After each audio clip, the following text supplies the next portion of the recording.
Hey everyone, it's Marvin. Thanks so much for listening to Books and Boba. I just wanted to take a quick second to remind you that Books and Boba just launched our Patreon to help support our future endeavors. Rira and I have been running Books and Boba for the last 6.5 years, and we've always talked about wanting to do more, including expanding our content offerings, being able to go to book events and do more coverage.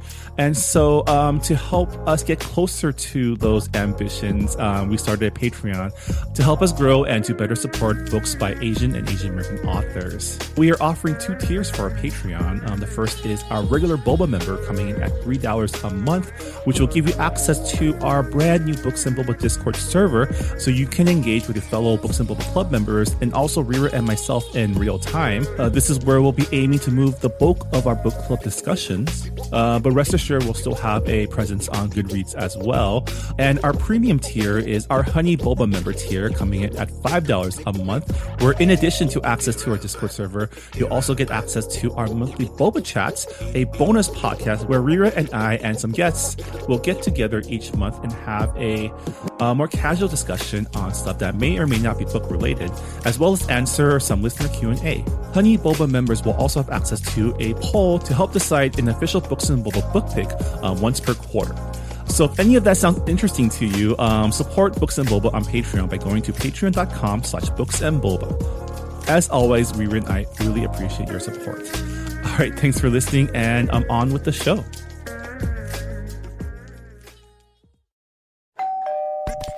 You're listening to Whoa! Potluck.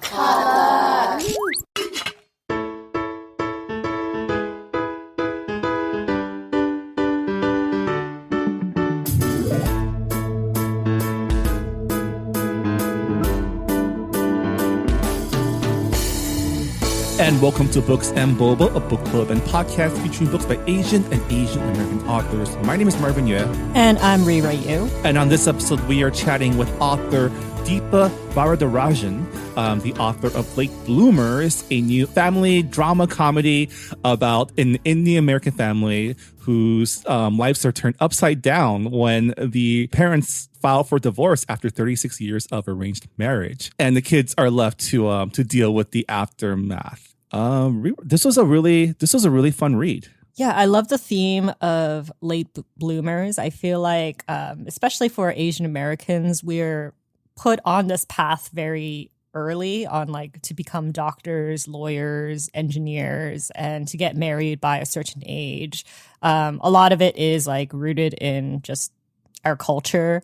But the idea of starting over when you're in your 50s, that's something that we don't really see a lot in Asian American literature. It's something that I feel like we should see more of. But I really enjoy talking to Deepa about second chances, second acts, and just her process of writing this book, because she too is a late bloomer. Yeah, it's a great conversation and we can't wait to get into it. So please enjoy our conversation with Deepa Varadarajan.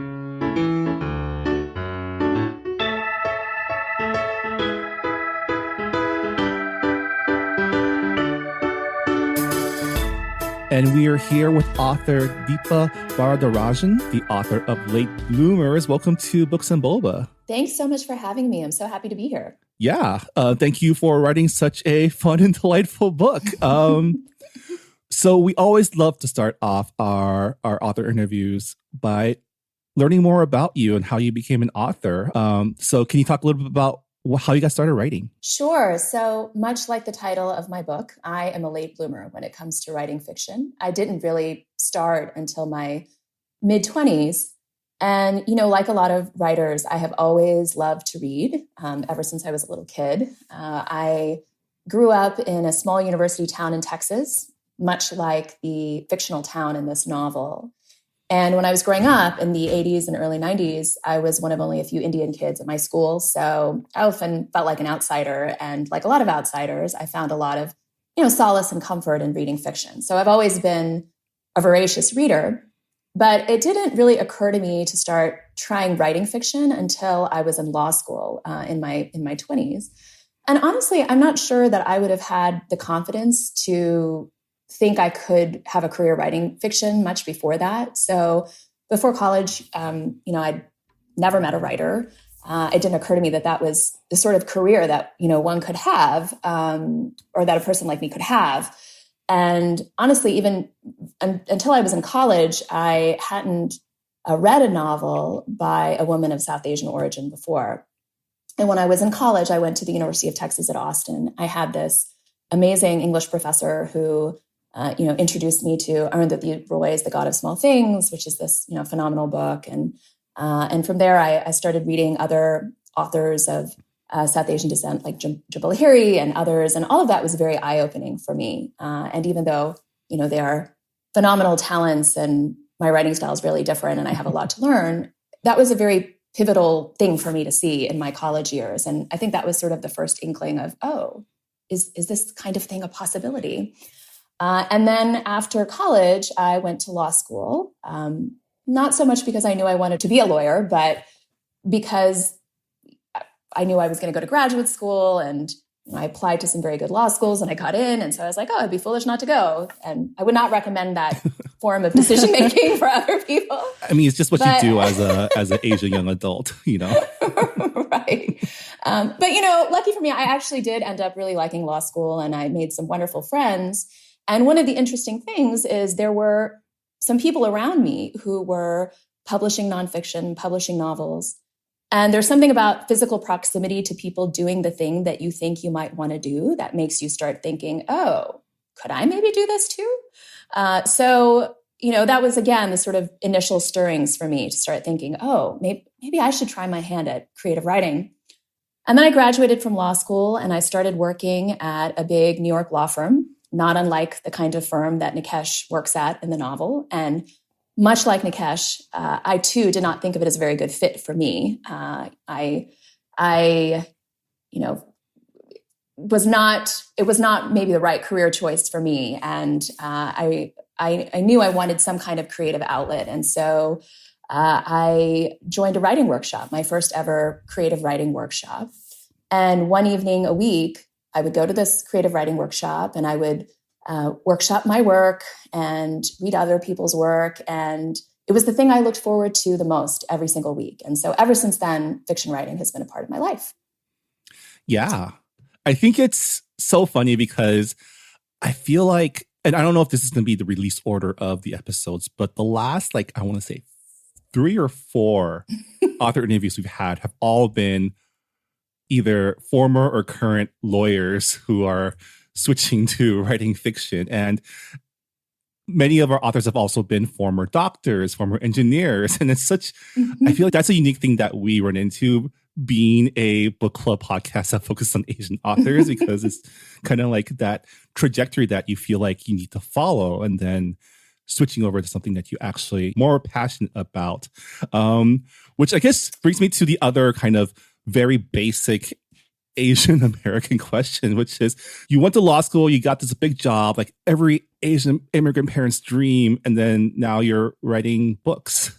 How did your parents respond to that? Well, actually, I'm also a law professor. Okay. That is also my current job. So I discovered that being a practicing lawyer really wasn't for me, but I became a legal academic, and that was sort of a much better fit for me. And I very much enjoy teaching classes and, researching and writing. But, my other passion is creative writing. And, it's been a passion of mine for 20 years. And it's something that I have tried to do, on weekends and mornings and, squeezing in time where I can. And so maybe in part because I still have this job as a legal academic, I've never had that moment where my parents are like, what are you doing? So, but they are very supportive. And I think they're really excited for me because they know that I have, had this dream for 20 years to publish a novel, and it's finally happening. And so I feel like I'm lucky in that they've been very supportive. That's awesome. How do you find the time? Oh, gosh. Well, I will say I worked on this book for a very long period of time, almost an absurdly long period of time, a little bit at a time, lots of stops and starts along the way. But Yeah, time is definitely a struggle. And, I guess you're always sort of looking for that 25th hour of the day to squeeze everything in. I mean, I'll sometimes read these author interviews where I'll read about people who are disciplined enough to wake up at 4:30 a.m. every morning and write. And I always aspire to be that person. And maybe if I had been that person, it would not have taken as long to write this novel. But alas, I'm still not that person. Was this your first manuscript, or did you work on other manuscripts that just ended up in your drawer?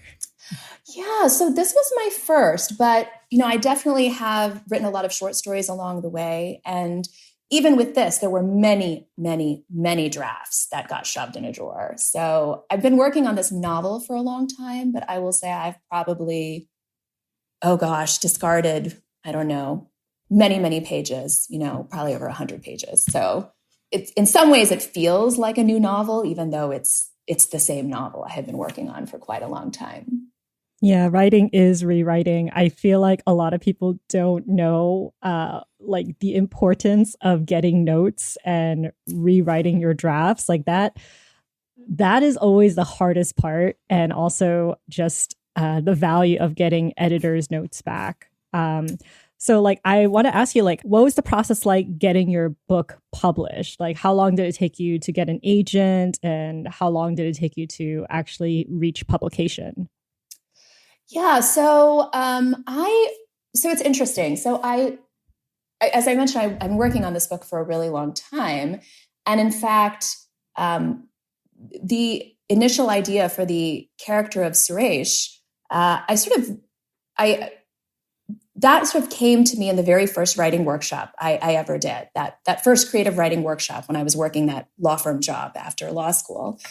And I remember that in that workshop, we read a couple of pages of a short story by Matthew Clam in a great collection called Sam the Cat. And we had to come back with a few pages in first person point of view. And so I had come back with 2 pages of Suresh's character, an older, recently divorced Indian man who was online dating for the first time and navigating this complicated relationship with his ex-wife and his daughter. And it's, those first 2 pages are very different than the 2 pages now, but at first I thought it was going to be a short story. And so I had worked on it for a while thinking it was going to be a short story, and then wasn't working as a short story. So I put it away for a few years and then came back to it because I hadn't forgotten about him. And when I came back to it, I was thinking a lot more about his daughter character and his ex-wife Lata, and their voices started coming to me. And so I started writing chapters from their points of view. And it, became clear to me then that this was going to be a novel and it wasn't going to be just a short story. And really the process for writing this book, a lot of it was just sort of feeling my way in the dark and trying to figure out how to write a novel, trying to believe that I could finish a novel. And I think it was very fortunate because in some of those initial workshop environments, I had these very supportive teachers and mentors who told me that I should stick with it and that I had talent and I should keep going with the story. And so that was very important. And so over the years, sort of in stopping and starting along the way, I had a draft of a manuscript. And so I had sent it out to a round of agents probably too early. I think it was still a draft. And I think that's one of the things that's part of the learning process, really having this sense of when are you done? When are you ready to let go of it and send it out into the world, right? And at the same time, also knowing when to stop revising and send it out, right? So those are things that I sort of had to learn along the way. And so there were sort of multiple rounds of sending it out to agents. And, I would get these requests for the full manuscript or partial manuscripts. And, I think you have to take your victories where you can. And so I always tried to view those things as, okay, that's a suggestion that I should keep going with this. And the last time I sent it out was in 2020. It was during the pandemic. And I remember thinking to myself, okay, this is the last time I'm going to send it out. This is the last round for me. Because I think the other thing you have to, or I was struggling with, was to try to understand, when should I move on? When is it time to call it a day on this? And is this going to be my manuscript in the drawer? You mentioned that, right? And so For me, that the last time I sent it out was 2020, and I had told myself, okay, if it doesn't work out this time, it's time to move on.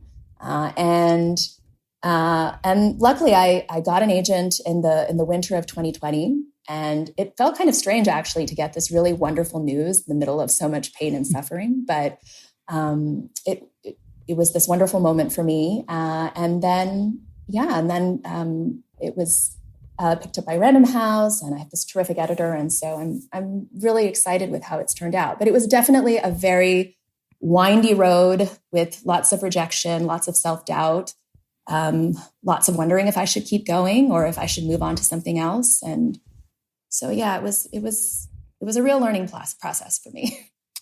Yeah, like I find it really interesting that your novel began with a short story in Suresh's perspective, because I thought his perspective was written so well. His voice was so clear. I mean, all of your characters had very clear voices, but Suresh's, like, he had some very interesting opinions of, and it is rooted in a lot of like patriarchal culture. Like, how was it just getting into his mindset? Yeah, so his voice sort of was the clearest to me from early on. So I don't tend to write with an outline or anything like that. So when I start, I kind of start with a voice, with a scene, and I build out from there. And his voice came first. It was sort of the clearest to me. It's a lot of it was just my imagination, but it was the voice that was the sharpest in my mind from the beginning. And then I would say after that, Priya, the daughter character, was sort of the next voice that kind of came more easily to me. And I think of the four voices, the mother character, Latha, and the son character, Nikesh, were somewhat harder for me to find. I had to work more to really get their voices right. And, with Latha in particular, it's interesting. When I started working on this as a story, I was in my mid-20s, so I was closer in age to the adult children characters. And now at the end of this process, I'm in my mid-40s, and I'm sort of equidistant from the parent characters, Latha and Suresh, and the adult children characters, Priya and Nikesh. And I think even though the process was very windy and took a long time, I think the fact that I went through things in my own life, like growing older, having kids, all of these things sort of helped me really find Latha's voice. And she has over time become my favorite character in the story. I mean, I love them all, but she's become my favorite. And so even though it was a very windy, long process, and I'm very hopeful that with my next novel, it will be much faster. I think where I've ended up and the novel I've ended up with, I'm much happier with than what I think I would have ended up with 10 or 12 or 13 years ago. Yeah, I feel like there's a book in each of your characters. I felt like you could have written an entire manuscript in Priya's point of view and Lata's point of view. And I do agree with you. Like, Latha is my favorite character in the book. Yeah, I really love what you said about how you organically came to the decision to write this as like a multiple point of view book. It was a lot of fun to read the different characters. And, your book is both called and about late bloomers, which is something I feel like is a very relatable experience, especially for like Asian Americans, because I feel like not everybody, but definitely myself, I still feel like I'm trying to figure out day by day, So I guess, can you talk to us about your inspirations for wanting to write a book about these characters? Yeah, so I'm really fascinated by the idea of second chances, right? Are you ever too old to reinvent your life, or can you make a change at any age? And I really did want to explore this idea through the story of this Indian American family living in a fictional college town in Texas. And, the couple at the center of the story, Latha and Suresh Raman, have recently divorced after 36 years of an arranged marriage. It was Latha's decision to leave, but they're both in the process of starting over. And, Latha, she has a job for the first time outside the home. This is part of her second act. And she loves it. And she's working at a university library, and a professor there asks her out, which is this totally new and nerve-wracking experience for her. Her ex-husband Suresh is online dating for the first time, and it's really not going at all how he expected. And, meanwhile, their 30-something-year-old children, Priya and Nikesh, are adjusting to these changes, to their parents' new lives.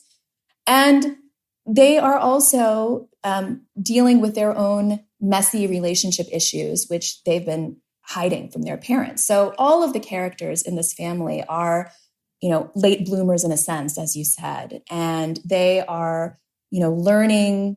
They're discovering these secret sides of one another, and they're learning how to let the people they love become these new and evolving versions of themselves. Yeah, I love the parallel between the parents and the adult children. Because the adult children, they're looking to settle down, they're looking to have their third act. Like, I want to have kids, or I want to have a stable marriage.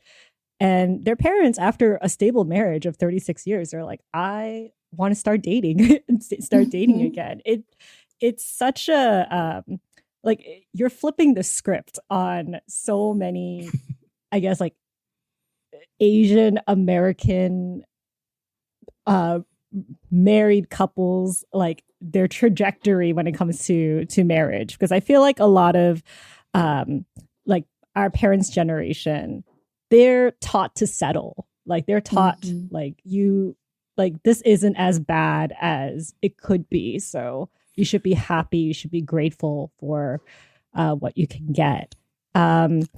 So as someone who, became a parent while writing this book, did it help you kind of learn more about your parents and open your eyes to the struggles that they went through? Yes, definitely. And I will say, even though the characters in the story is very much a product of my imagination, this sort of first spark, kernel of the idea for this kind of story, came to me about 20 years ago. At the time, I was dating an Indian American man, and his parents had recently divorced. And, his dad was trying online dating for the first time. And I remember him saying something to us like, I want to try it your way this time.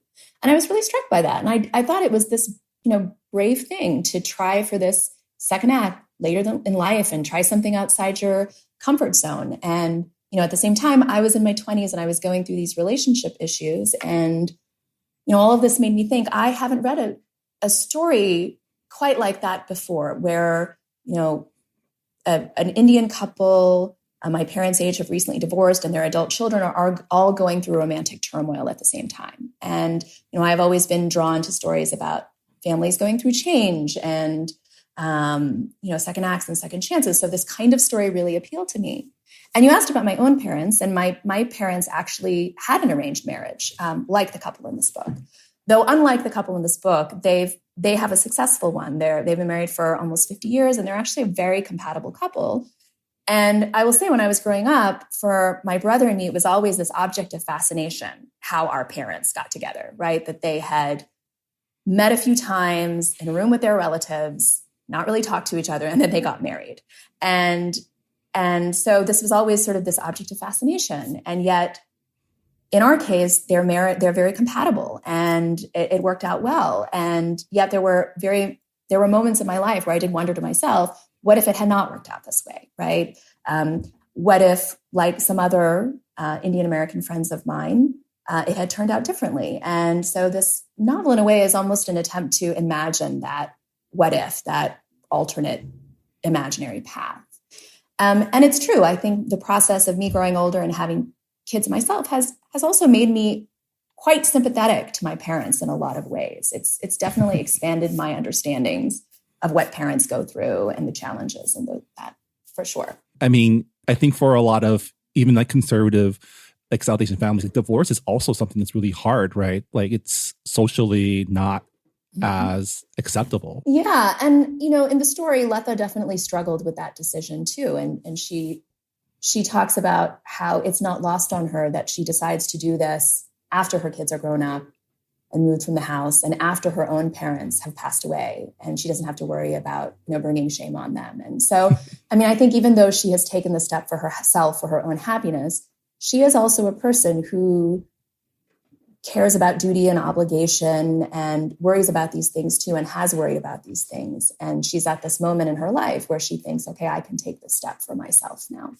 Yeah, I really appreciated Lata's journey into like independence and just like learning how to take up space, because for the longest time, like her passion was taking care of her kids and making sure that, they had the future that, she couldn't have growing up. And I thought it was really interesting that in the book you mention, like they were born a generation too early or too late, because the generation after them, like arranged marriage has become, I don't know, kind of like this tailored Tinder service where it's like, if you don't like the person, you go on a couple of dates first before you say yes to the arranged marriage. So I thought that was like a really interesting point to bring out in the book.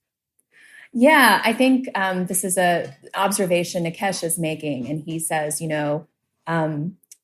arranged marriage has kind of morphed into this dating service provided by your parents, and you can go on dates and you can figure out if you like each other and if you don't like each other, and so I wanted to present that change in what arranged marriage has come to mean for a lot of people too. So. Yeah, and like gender roles and stereotypes are, very much tied in with like South Asian arranged marriage culture, and just like family culture as well. There's this line where Priya says, "Resenting an Indian mother's love of a son was like resenting the orbit of the moon." And I just like burst out laughing when I was reading that.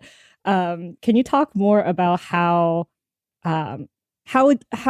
it's different for daughters and their mothers versus like mothers and their sons? Yeah, I mean, it's so interesting because she does have this perception that her brother is her mother's favorite. And yet, in quite a lot of the book, her mother spends a lot of time worrying about her, not her brother. And so it's sort of this interesting thing, sometimes the disconnect between a child's perception of what their parents are feeling and what might actually be going on in their parents' minds. And I've actually been thinking about that a lot myself because I have 2 kids. And in my heart of hearts, I love them equally. And I try very hard to treat them equally as much as I can, to show them that I care about them equally. And yet I have no doubt at some point they're going to grow up and they're going to have their own perceptions about who is whose favorite. And so, she says that, and you're right. On the one hand, that might be true in a lot of families where there is, a lot of, there might be some favoritism towards a son. And yet I also sort of wanted to play with that here because, in fact, in much of the book, her mother is worrying about her. And, one of the themes of this book is sort of that disconnect between the children's perceptions of their parents and their parents' perceptions of children and the way they're sort of missing each other, right? And so I thought of that as one of those moments. Yeah. And also all the things you don't tell your parents or your child because you don't want them to worry, that causes those misunderstandings, because all 4 of your characters are exploring some sort of like, I guess you would call what you would call in like conservative terms, non-traditional relationships. Nikesh has a child with someone he's not married to. Priya is dating a married man. Suresh is doing online dating, and Lata is dating like a coworker. Can you talk to us about your decision to explore all these like different ways to date or ways to approach romance? Yeah, I mean, I was very interested in the idea of a story where recently divorced Indian parents and their adult children were all going through romantic turmoil at the same time. And as you say, they're each doing something that would be viewed as non-traditional. So Priya, as you mentioned, is dating a married man, which is something she's hiding from her parents because she knows they wouldn't approve. And in fact, in a way, she herself does not approve of this decision, right? And, Nikesh has had a child with someone that he's not married to. And this is also something, or the fact that he's not married to the mother of his child is something that he is keeping from his parents. And the parents too are in some ways hiding parts of their new lives from their children. And so this is a situation in which they're each, evolving and changing and in these various ways. And they have this sort of history of not completely communicating with one another. And so they're having to sort of discover these things about one another and figure out how to let these people that they love in their life sort of evolve and become these new versions of themselves. And that's a struggle that they're all going through at the same time. Yeah, like when I was reading the book, I was like, oh my goodness, so many taboos are being like thrown into every single family member's relationships. I was like, think of the worst things that an immigrant parent will think about when it comes to their child, like romantic relationships, and it's there.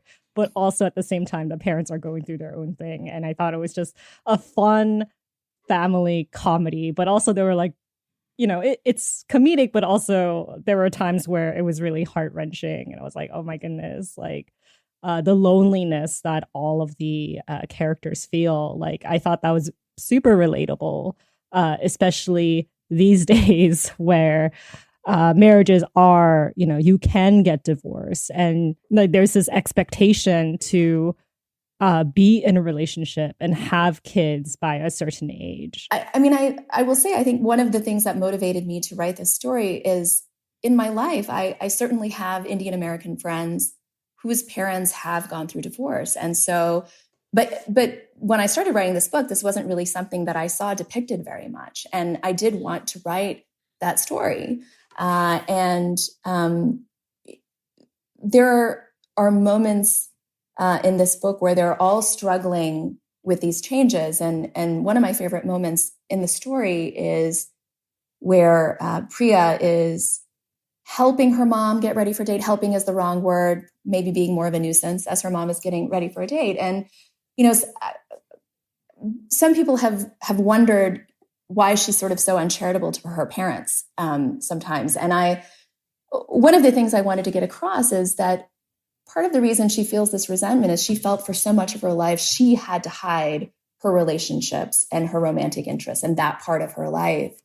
And now she feels like the rug has kind of been pulled out from under her. And, her parents are doing these things. And I think she makes some comment about her father, something along the lines like, I had to spend all these years hiding these parts of myself from him. And now he wants us to be, Carrie and Samantha trading stories over brunch. And so she has these sort of resentments, which I wonder if, I hope people will be able to relate to them. Yeah, I think, and maybe this is more of like, again, a child of immigrant Asian American thing, but the moment where your parents start treating you like an adult friend is such a jarring moment, like, because we spend so much of our lives trying to please them, honor them, like all the immigrant child worries, and all of a sudden they want to be friends with you. And then a lot of times they, like, especially my parents, conveniently forget all the stuff they did to you when you were a kid. And I wonder if that is something that, like, it's another stereotype, but like, you always feel like your non-Asian friends were already such great friends with their parents growing up, and you always wonder what's that like. And then you get to that point, it's like, oh, this is weird, right? Yeah, that's such a good point. I mean, I'll say in my own life, I'm very close to my parents and close to my family, but I can't say that, growing up, we had that relationship of best friends. I mean, to confide everything in you. And, I know from talking to a lot of my friends who are children of immigrants, similarly, they didn't have quite that type of relationship where you call yourself best friends and confide everything to your parents. And you're right. As you get older, it does seem like there is this evolution in the relationship where you are confiding more and learning more about them. And it's this wonderful thing, but also sometimes it's a little bit like, oh, this feels a little weird and different, Yeah, and I think there's also the that factor of role reversal, like your parents are parenting you for most of your life. And then when you get to your 30s, it's like, okay, now I have to take care of my parents. And I thought it was like really interesting with Lata and her daughter Priya when Lata was getting ready for her first date ever. And Priya's just like, I can't believe that I am helping my mother, quote unquote, helping my mother get ready for her first date when I had to hide all of like my romantic adventures from her because I knew that she was going to freak out. Yeah. And again, I mean, I think, you know, one way to read Priya's character, some people may think, you know, she's too harsh. She should be more charitable to her parents. But, you know, in that scene, I wanted to sort of unpack, look, there's some hurt that she feels around that. And I think they have a really nice moment in that scene where Lata says, you know, yeah, maybe I wish it had gone differently too, but I wasn't equipped to do that back then. And I mean, this is the thing about parenting, right? You may have these regrets along the way and you learn, and, you know, you can't go back in time and do these things over. And, you know, so they're having those moments. And so even though these family members are, you know, going through this period of change and turmoil, I wanted the book to end in sort of an optimistic way where, you know, or a hopeful way where this sort of period of turmoil and evolution is sort of bringing them closer and helping them understand each other better. Yeah. Priya's character is definitely like, as like the eldest child, I can relate, you know, taking on the role of new parent for the family because, you know, her relationship with her father, Suresh, is also really funny. I love when she's just trying to figure out, is my father being scammed by his online dating girlfriend? Yeah, I love the online dating portion of the book. Yeah. And the fact that like her brother, who's supposed to be the one who has it all together, who again has his own secrets, is also kind of needs a parent to help him through his predicament. Yeah. And, you know, something that you mentioned before about how there's this period of this shifting where adult children start to feel like they're parenting their parents. And I do think that's something that I think a lot of people can relate to, right? As they're growing older, they're thrust more in this position of responsibility for their parents. And then there's also the relationship between the siblings and the frustrations they feel about who's doing more for the parents. You know, Nikesh has one of these moments where he's quite frustrated with his sister because she lives close to them and, you know, she's not checking in on them and she's not taking care of them. And I think those moments between adult siblings and the sort of distances that comes from those conflicts around taking care of older parents is also something that's universal, right? Also, I just thought it was so funny that Suresh would ask his son for dating advice. And later on in the book, he kind of has a revelation of, oh, maybe my son doesn't really know much about romance and relationship as I previously thought. And I just love like the disastrous dates that Suresh goes on. Was there a date that you edited out like in later drafts? Like, were there like more crazy dates that he goes on? Oh, well, I mean, there were definitely, I think in that sort of beginning chapter when he's recounting some of his failed dates, I think maybe in an earlier version of that, there were more of those kind of details that got cut. I'm trying to remember if there were actual other dates that he went on that got cut. I'm sure I had drafts of or beginnings of other dates that I wanted to include, but ended up deleting. But yeah, those were fun to write. Yeah. My favorite one was when he's talking about this one date who just lied about a bunch of small details, and he's like, it would have been okay if it was just, you know, like that one small detail saying like, oh, my favorite food is not Italian, like it's actually this instead, and oh, I'm not vegetarian like I said in my profile. He's like, you know, it would have been okay if it was just like a one-off lie, but a culmination of just like all these little lies. Now I'm kind of worried because it just seems like your identity is just being a liar. Right. Yeah. And I mean, I think I have not had a lot of experience internet dating, but I will say, you know, having spoken to a lot of people who have, I think there can be a lot of frustrations around the experience. So it was kind of fun to explore some of those in Suresh's character. I mean, he lies on his dating profile too. So I'm just like, aren't you being a little bit hypocritical? Oh, yes. He thinks his are just reasonable deviations from truth, though, not really lies.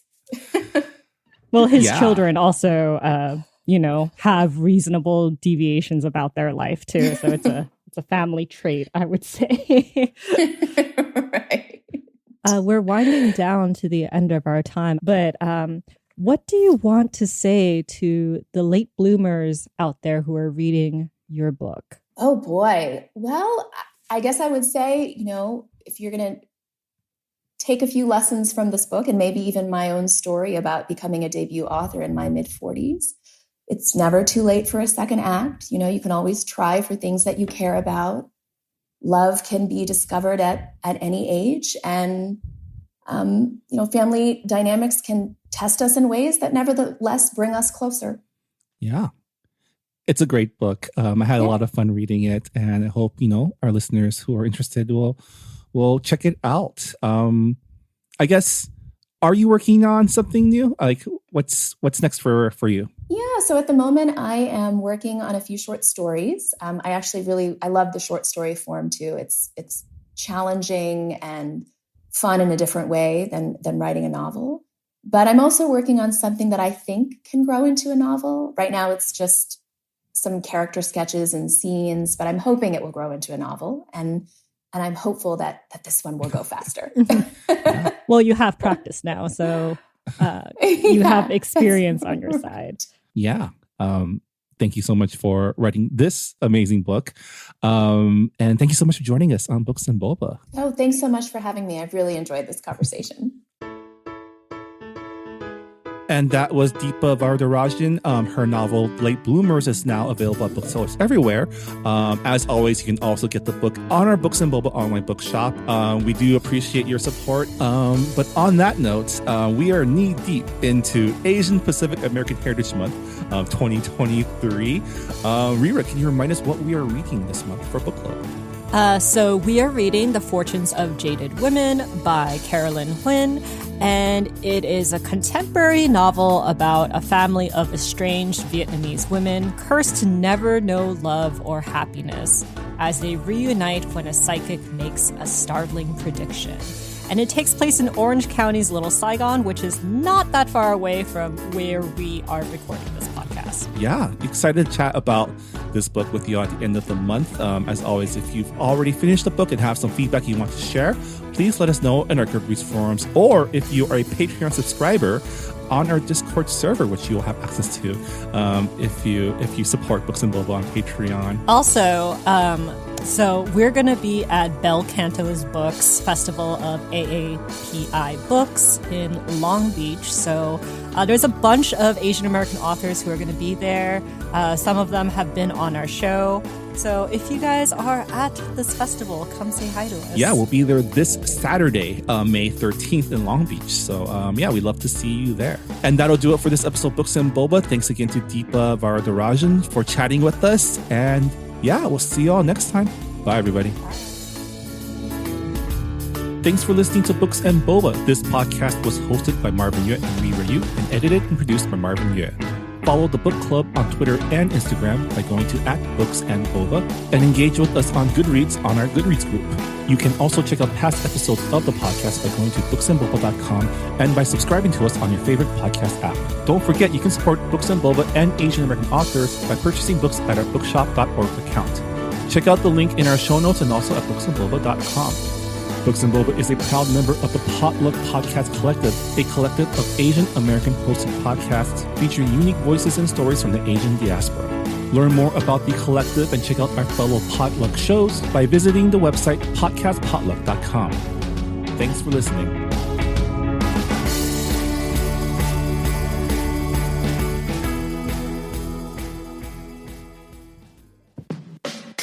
Hey, I'm Phil Yu, and you may know me from a blog called Angry Asian Man. And I'm Jeff Yang, author, journalist, and celebrity dad.